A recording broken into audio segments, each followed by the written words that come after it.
ప్రభునందు ప్రియమైన దేవుని బిడ్డలందరూ శుభాభివందనాలు తెలియజేస్తున్నాను. ఆయుష ఆరోగ్యాన్ని ఇచ్చి ఉదయకాలంలో ప్రభుని స్తుతించు భాగ్యాన్ని దయచేసిన దేవునికి స్తోత్రం కలుగును గాక. ప్రభు యొక్క మహాశక్తిని బట్టి ఆయన యందు బలవంతులై ఉండుడి.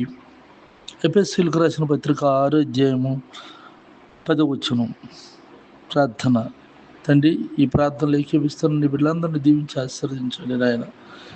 ఈ తెల్లవారుజామున నీ సన్ని తోడుంచండి ప్రభు. ఈ కాలంలో అయ్యా ప్రతి వారు నేను స్తుతిస్తూ గణపరుస్తున్నట్లు సహాయం చేయండి. వారి ఇంట్లో నుండి బయటకు వెళుతున్న, బయట నుండి ఇంటికి వస్తున్న కాపుదల భద్రతలో ఉంచు. వారి చేతి పనులు, వ్యాపారం, వ్యవసాయం, ఉద్యోగాలు, చదువుల్లో నువ్వు తోడుగుండి సహాయం చేయండి ఆయన. కృంగిన వారిని లేవనెత్తండి దేవా. తండ్రి, నీ మహాశక్తిని బట్టి అపవాదిని ఎదిరించడానికి బలవంతులుగా చేస్తున్నందుకు నీకు స్తోత్రాలు చెల్లిస్తున్నాను. ఈ వాగ్దానం అందరి జీవితంలో నెరవేర్చి తండ్రి అందరూ బలవంతులై ఉన్నట్లుగా కృప చూపమని దీవెనలతో నిమ్మని ప్రార్థిస్తున్నాను. దేశాన్ని రక్షించండి నాయన.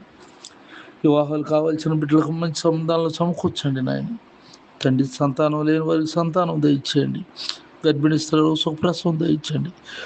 తండ్రి, నిత్యము నీ సన్నిధి నుంచి తోడుగుంచమని ప్రార్థిస్తున్నాను. నీ సన్నిధిలో ఏకీపిస్తున్న ఈ ప్రార్థనలు ఏకీపిస్తున్న బిడ్డలందరినీ నూరంతలుగా ఆశీర్వదించండి.